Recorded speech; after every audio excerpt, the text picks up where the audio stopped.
మోకాల నొప్పులకు ఎటువంటి సర్జరీ లేకుండా ఎపియాన్ పెయిన్ క్లినిక్ అందిస్తున్న అత్యాధునిక చికిత్స.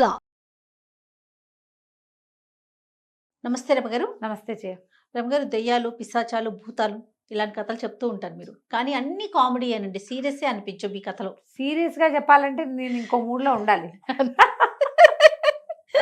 నిజమైన దెయ్యాలు తీసుకురావాలి, ఒక దాని పక్కన పెట్టుకోవాలి మనం. వద్దులేండి, పిల్లల కోసం కాబట్టి కామెడీనే బెటర్ అండి. ఒక మంచి పిశాచాల కథలు మనుషుల కథలకు దగ్గరగానే ఉంటాయి. పూర్వం అట ఒక పల్లెటూరులో ఒక దిగుడు బావి దగ్గర ఓ పిశాచం రోజు కూర్చుండేది. బోళ్ళని పిశాచాలు ఉండేవి. అయితే ఒక ఆడపిశాచం ఒకరోజు వచ్చింది అక్కడికి. వస్తే అది రోజు ఒక గట్టు మీద కూర్చుండేది. అక్కడ ఒక వృద్ధ పిశాచం కూర్చున్నదిట, ముసలిది.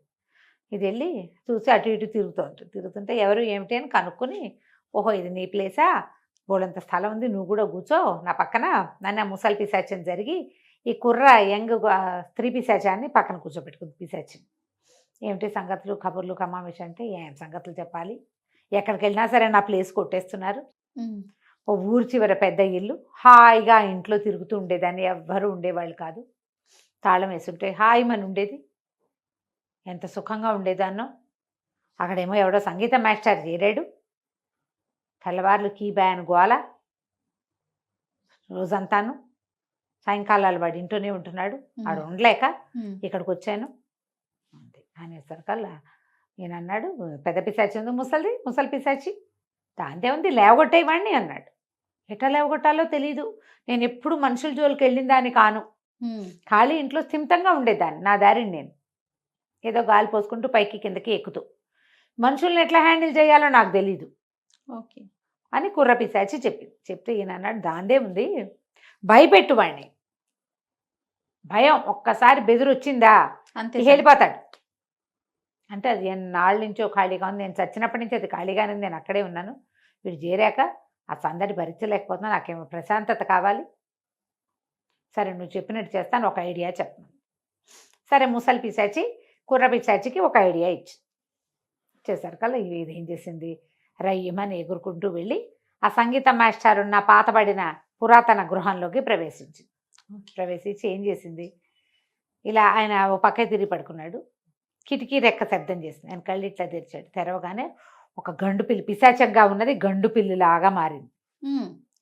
ఉలిక్కిపడి హడిలు చావద్దు మరి, అక్కడి నుంచి గండు పిల్లిలో నుంచి మళ్ళీ పిశాచిగా మారేసరికల్లా ఈయన అలా చూస్తున్నాడు.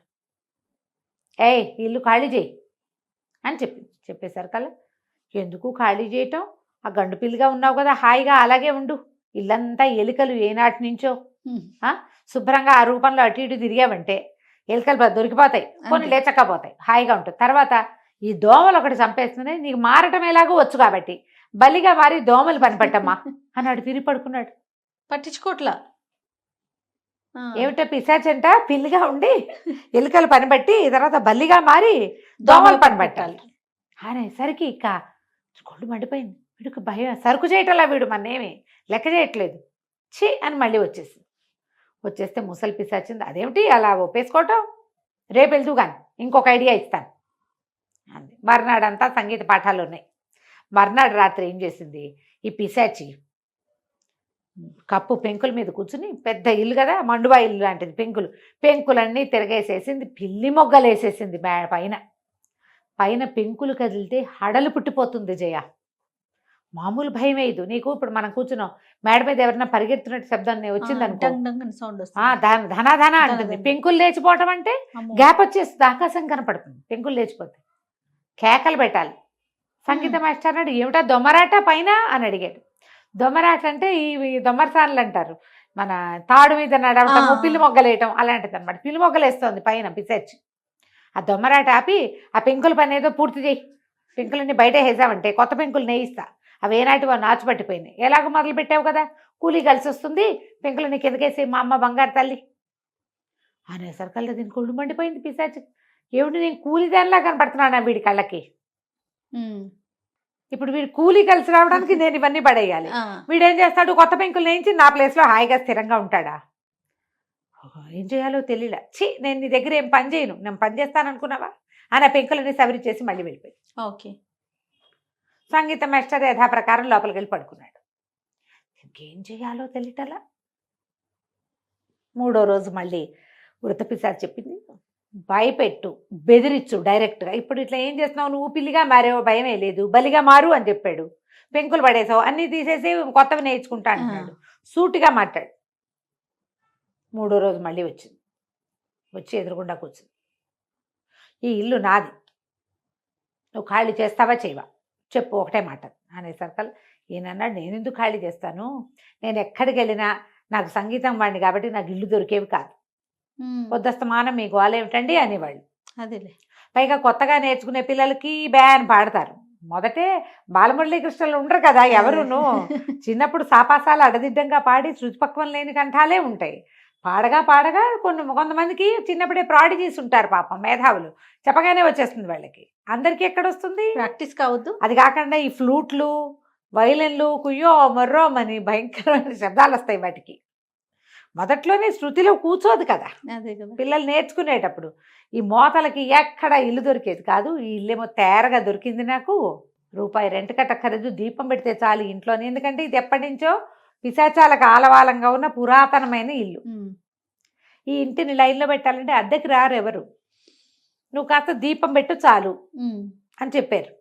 ఫ్రీగా దొరికింది. ఈ ఊరు చివర కాబట్టి పాఠాలు కూడా బాగా దొరికినాయి. డబ్బుకు డబ్బు వస్తుంది, నేను ఖర్చు పెట్టక్కర్లేదు. నేను ఎందుకు పోతా, నువ్వే ఏదైనా వేరే ఇల్లు చూసుకో, చచ్చినా నేను నీతో నీ ఇల్లు కాడిగాను, దిక్కుని చోటు చెప్పుకోపో, నాకేం భయం లేదన్నాడు.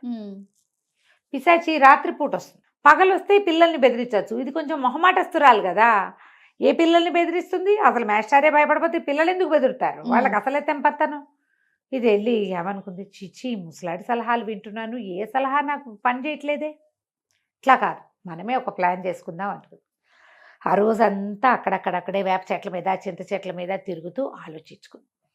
4వ రోజున పండితుడి దగ్గరికి వెళ్ళింది, సంగీత మాస్టర్ దగ్గరికి వెళ్ళి, సరే ఏం చేస్తాను, నాకు కూడా సంగీతం నేర్చుకోవాలనుంది, చిన్నప్పుడు నేర్చుకుందాం అనుకుని నేర్చుకోకముందే చచ్చిపోయాను, అందుకని ఓ పని చెయ్యి, నాకు సంగీతం చెప్పు, రోజు రాత్రిళ్ళు సంగీతం నేర్చుకుంటా.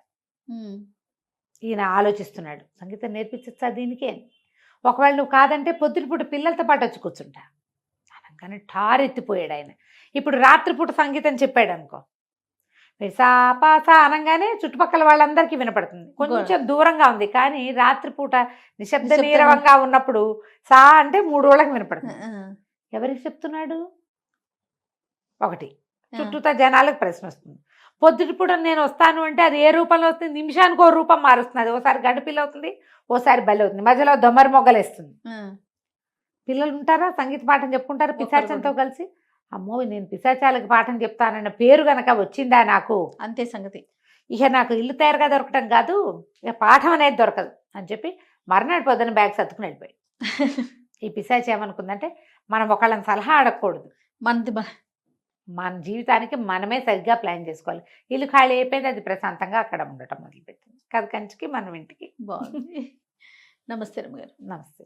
సుమన్ టీవీలో మీ పర్సనల్ అండ్ బిజినెస్ ప్రమోషన్స్ కోసం కింది నెంబర్కి కాంటాక్ట్ చేయండి.